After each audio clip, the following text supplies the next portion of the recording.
Hey everybody, Storm Anderson here from Kumo Partners, and today we're building off of one of our prior videos on YouTube around responsive data tables, and we're going to take it that much further and now building out a responsive pop-up or modal, kind of the same thing if you will, but we're going to build a responsive pop-up to have the form that represents this data sit right here on top of this responsive table. So we can look at my screen here, nothing's too different from the video we left last time. But if I go ahead and click New Request, you can see that these fields are showing up here now. I go ahead and cancel and select an existing row. We now have that existing data populating into the form as well. You can see here too that we have this label for the form being dynamic based on the fact that we're editing a row instead of creating a new row. So I'm going to jump into the editor and let's go ahead and get started. So let's switch over to my request screen, maybe make my bubble a little smaller for now. And this is our screen where we left off. So no real dynamic features just yet, right? All of this is just clickable, not doing anything. So on my tree view here on the left, this is where the main container was sitting. And if we just look at this for a brief second, you can see that I had my nav container there, my rectangle, my body, and my footer. So if we wanted this pop-up to sit in front of this screen, we kind of have to make the decision of, is it going to replace this section? Well, we can't really do that within a flex because everything kind of has to fall sequentially, right? Everything's behaving based on the other items in flex. So in this case, we really want to put a container on top of the existing container. And in that case, we're going to put one on top of the entire main container. And really what that is for is just to hold this concept of our flag or our pop-up just so that we don't have anything interfering with the existing data or the existing components. So make sure you're on your request screen or just the screen itself, and we're going to go ahead and add a vertical container. I'm going to relabel this one request form modal container. And what I'm going to do is just start configuring this now so that it sits fully within the screen. So XY coordinate 0, 0, and then the width we want to set to parent.width. This is so that it'll behave based off of the screen, which is its parent. And then same thing for height, we want to do parent.height. And now to make it really look like that classic kind of pop-up or modal experience, we're going to change the transparency of the fill. This is always something I leave as just kind of solid black, and then I'll pick something for the alpha or the transparency around 70–80%. And that's where you can see we can still see the content, but it's pretty hidden from focus, if you will. So now within our modal container, I'm going to add another flex container here, and a vertical one at that. And so if I kind of think of how I want this to display, I really don't want it to take up the full screen because at that point we're really just creating another screen, which kind of defeats the purpose. The whole idea of the pop-up or modal is that it's sitting in front of other content to allow that user to kind of have a quick reference back to where they are, what they're connecting, or what they're even editing, right? And so we're going to, for this container 4, I'm going to rename this first to Form Container. And just keep that simple for now. And then we're going to start to try and figure out how can we make this sit more in kind of a centered format. So first on our form container, we want to turn off the flexible height. That helps us a little bit. But now we need to figure out how to control this height based on the screen. So if we had a static height, of course, just 200, we can kind of keep that locked based on our own decisions there. But I like to go with an approach where we say parent.height 80%. That way, this is taking the majority of the screen. And again, this is going to hold a form, right? So if you're just displaying a simple pop-up that's saying like, error, you did something wrong, or congrats, you succeeded, you could always make this really just a tiny little pop-up and control the height more statically. In this case, I still want to try and use this based on the taking at least a majority of the screen. And so if I wanted to set this vertically within this, that is the beauty of all of these flex containers, is that if I go to its parent, which is the modal container, right, and I look at justify vertical, if I change this to center, you can now go back to form, you can now see that this is actually aligned center, which is exactly what we wanted. So for the width, We want to do something similar. In this case, if the aligning container is to stretch, it's going to take the whole screen, right? So really, we just want to center this as well. So now we have a little bit more of a pop-up experience. Let me change the fill of this to white, just so that it's a little easier to see. So now we can see that if I play, this is taking up a little less of the screen. We still need to adjust the width, but if I make it smaller, you can see here. Now, there are some restrictions here, right? We got to remember what Flex container needs to be programmed for. So the minimum width on this container inside is making it still fall to what is beyond the bounds of the screen. Or actually, excuse me, the width is still set to 500. So when I make this smaller, because it's static, it's going outside of the bounds of the screen. So same thing, I want to make this width parent.width, and we're going to go with something like 90%. Now we can make this much more dynamic, so you can see here for Modal, 90% is really doing what we want it to do. On desktop, this is a little wide, so we could, if you want, maybe just for the sake of demo, we can start to bring in some of that logic we had from the other video. So if app active screen.size is greater than 2, which means it's a desktop, right? We're going to make the parent.width 70%. Otherwise, let's do parent.width times 90%, which is what we had. So now it's a little bit less screen real estate, so it helps just present it a little better for desktop while still keeping that full focus for Modal. All right, getting right along. Now that we have the structure of our form container in place, let's start adding the components to it. So we're going to add first a text label here, and this is going to be our form header. And we're going to stretch this out, coming down over here to the width property. We're just going to make this stretch the whole length of the container. It kind of just handles that in an easy enough format. Let's make the height of it, keep the flex off, but let's make the height of this maybe 60 just to give it more presence. And then we're going to just say request form for now. Last but not least, let's just make this a darker color just so that it gives it a little bit more of a header focus. And 16. There we go. Now it's starting to look like a request form. And so the next section of the form container is now adding, simple enough, our form. So we want always an edit form. I shouldn't say always, because sometimes a view form is handy if you're just going to be providing a view-only state. The thing is, an edit form can be made a view form cannot be made an edit form. So that's where I typically almost always will still end up using an edit form at the end of the day. Let's set the data source to project request. That is our SharePoint list we were using from the last video.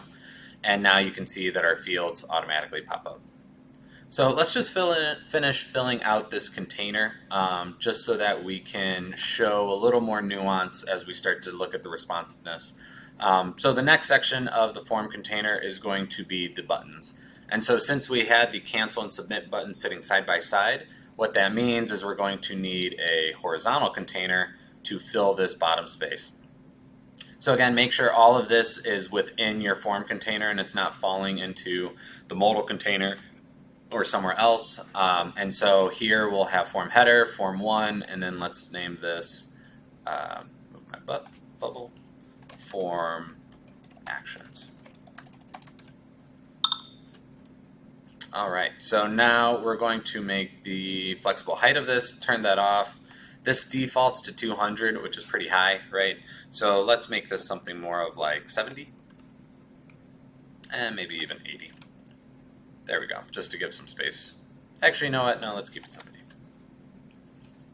All right, so now let's just add those buttons as placeholders here, just so we can have them for reference.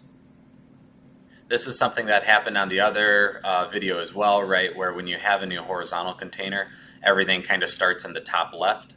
All of that needs to be done is just go to the parent. So make sure you're on form actions here, you can see. And now we can look at the justify and align settings.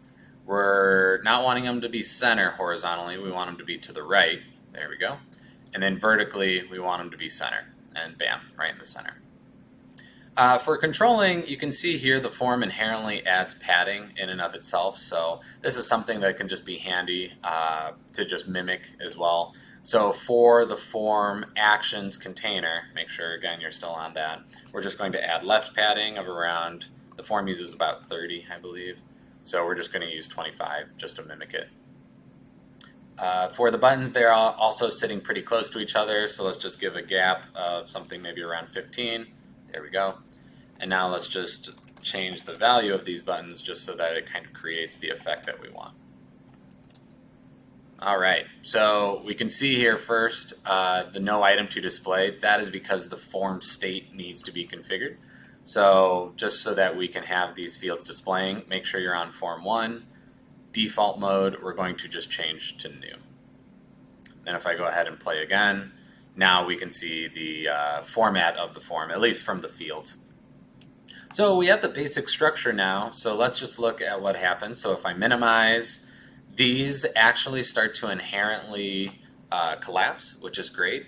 The issue, and you can kind of see it from what I showed in the beginning, is that these aren't being responsive, they're just kind of natively collapsing based on the width that is set for those fields. So the width of these are all kind of equally distributed based on the width of the original form format here. And as we just make this smaller, all they're going to do is simply say, oh, I can't fit next to each other, I'm going to collapse now. There we go. So you can see that it's not even fitting the full width of the card here. They're just kind of doing their best, which we can appreciate, but let's take it a little bit farther. So if I come into my cards for the form, the title one, this is where the form has a few features in and of itself for controlling format. So columns or snap to columns is what will allow this to actually try to do that reformatting that we were talking about. Columns is 3, but since the width on these is still structured, and you can see here for title, it's 318 statically set, it's going to try its best to accommodate both things. But in this case, we want it to be flexible so that we're really getting a true responsive experience. So we're going to just use the same technique we used before. So if app ActiveScreen.size is greater than 2, and remember this means desktop. So if that's greater than 2, then we want to say parent.width times 33%. And so what we're doing is we're effectively faking the idea that this title data card is going to look at Form 1 as its parent, and then it's going to take 33% of that, aka it's going to try and mimic the third. And so if it's not in desktop mode, then we're going to say parent.width times 50%, or rather, 100%.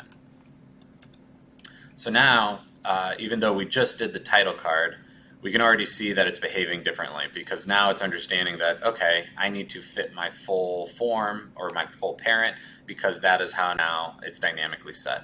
This is great for when you really start to look at different use cases where we could say the title field, even for tablet now, we could say, all right, keep title displaying the whole way, but let's make these actually keep this two-column approach to things. And so let's really get into the weeds with some of this because this is so powerful and not so simple, but yet there's such easy logic to program to really make a form work just how you want it to, which is such the value of the form component in Canvas apps. So let's go over to our due date and we're going to do pretty much the same thing, except we're going to get a little more into the nuance. So we are still going to say if it's greater than 2, app we're going to say parent.width times 33%. But now we're going to copy our little formula here just for ease of reference. And then we're going to say if it's greater than 1, let's do parent.width times 50%. And now parent.width times 100%. And so just for people to be familiar with how the if statement works, you can continue to pass multiple conditions to it. And so you can see here the logical test, if it's greater than 2, then do this. Else, if it's greater than 1, then do this. Else, all other use cases aside, it's going to default to this. So this is great because now it's going to, if it's not true for this first one, it's going to try the second one. If it's not true for the second condition, then it's just going to end up at this third value. And so this will now give us that 3, 2, 1 kind of experience.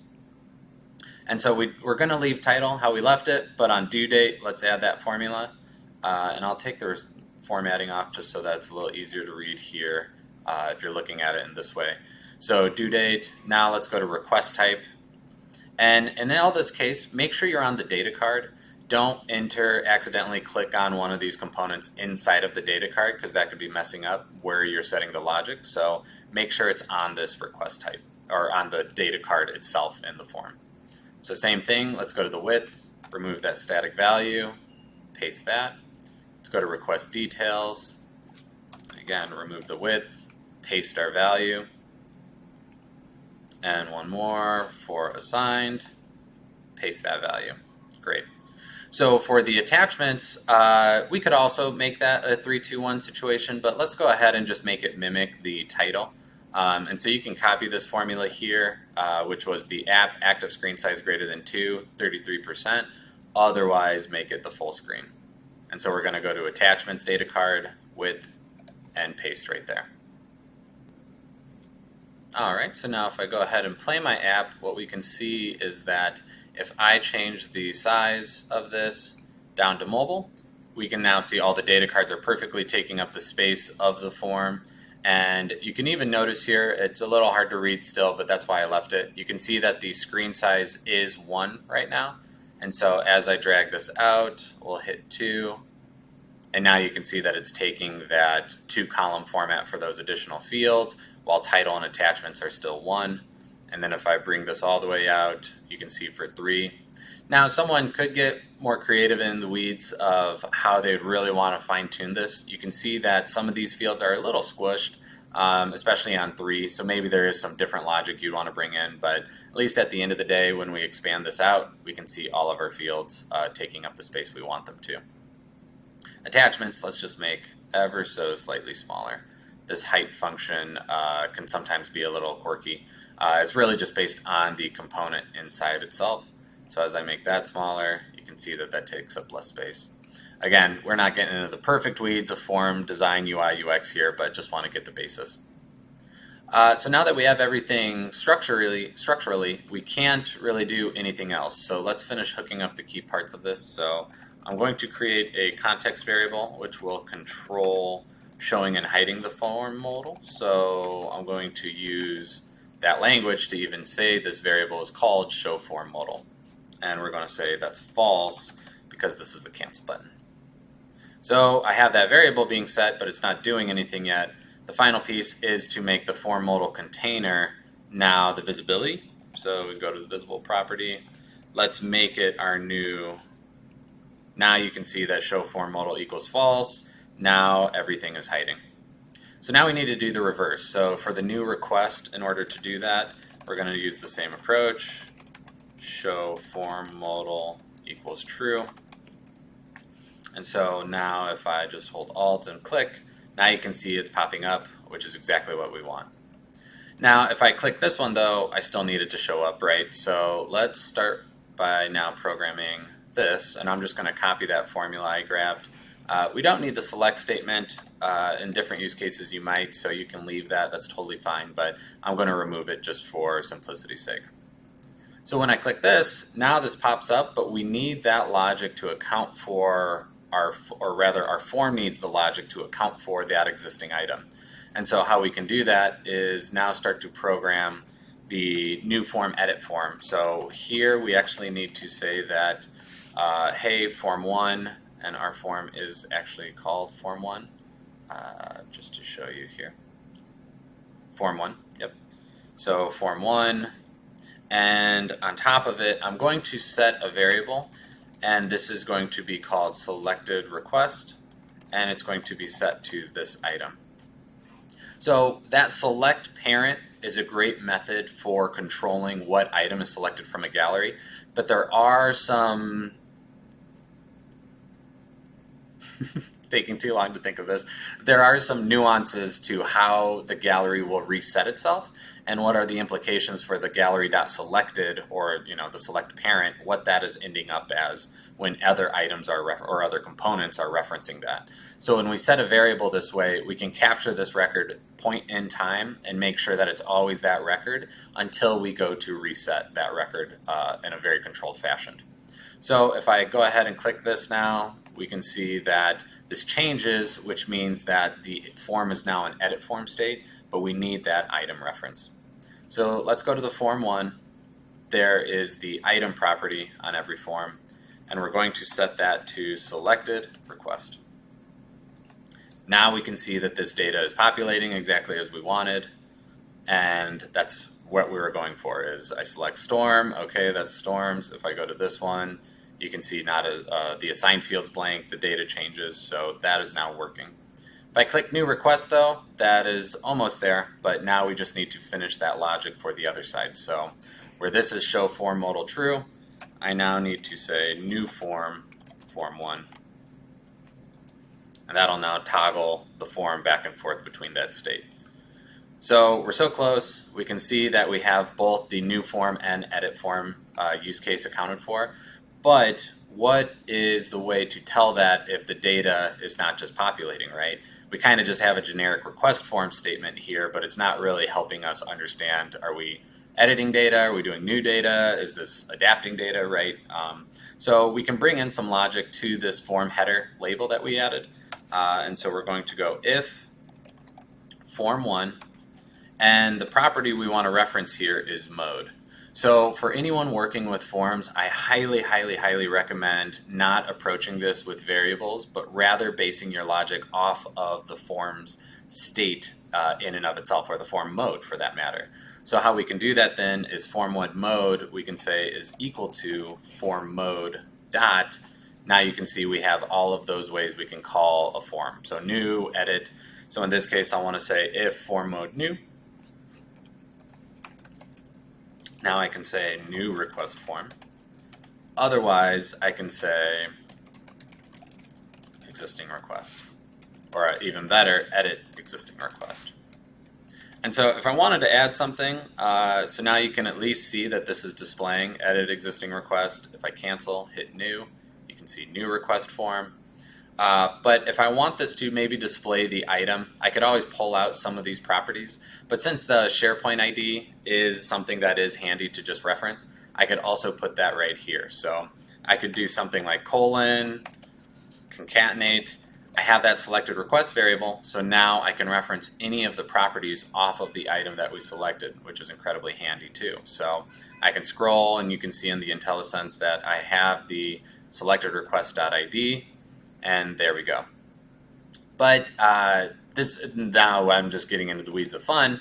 There's this new way to concatenate strings. It's not new necessarily to development, but it's newer for Power Platform, and it's called string interpolation. So if you put a $sign before your double quotes, exactly as I have here, and it's hard for me to zoom in on the formula bar, but hopefully this reads well. So $, double quote, existing request. I can then put curly brackets inside of that string and then reference variables, or anything for that matter, inside of those curly brackets. So now you can see it says the exact same thing we wanted it to, edit existing request 3, but now how we're referencing that is through this mechanism. And so what's cool is that before the curly bracket, or just outside the curly brackets, but inside of the double quotes, I could now do something like ID, or even let's just say number 3. And I'll take the colon off. So now at least we have some basic understanding, or at least a visual cue to the user that, hey, you're editing an existing item, this is going to edit data, versus this is a new form. You can kind of submit this without being worried about editing existing data. And so with that, we have our full form modal pop-up demo. The only final little thing to show would be if we wanted to just hook up our submit button. So we could just say submit form and form 1. And then always with the notify, and just one more step is that when the form submits, we kind of want this modal to close, right? That's just a natural behavior. So let's go to our Form 1, let's go to our onSuccess, and we're just going to do two functions here. The first one is going to be notify, form was saved. And the second property of this is the type. This is just a really handy little feature that allows you to set warnings across the top or pop-ups across the top for just random information. So we're going to do notify, the whole function. This 1000, you can see from the timeout, this just means that it's going to go for 1 second, just so it doesn't stay up for too long. So after the notify, I am then wanting to close my form. So I could write update context, show form modal, false, and call it a day, right? But sometimes I really like to have all of this working together and reducing the overlap of logic. So since the whole closing procedure is in this cancel button, and you can see, let's rename these buttons here. I didn't do this earlier, but form cancel button, and then this will be form submit button. I could then, going back to my Form 1 onSuccess, rather than just retyping this, and if I change that logic or if I need to do more things on the cancel that now I'd have to duplicate here, instead I can use the select function and say select form cancel button. And so now if I test, let's give this a due date, move me over, request item development, testing, and let's assign myself. I'll submit. Now you can see the new row populated, that preview across the top populated as well. If I select that, we can go right to that item. We now have the full mechanism connecting everything from looking at existing data, looking at a new form, and bringing that modal together to provide that whole experience. So I hope you learned a lot, especially applying Flex containers to even another use case now. Responsive Canvas apps is just incredibly valuable for making a more professional approach to your Canvas apps. So I highly recommend you spend some time really just learning how to flex your Flex muscle. So with that, I hope you enjoy.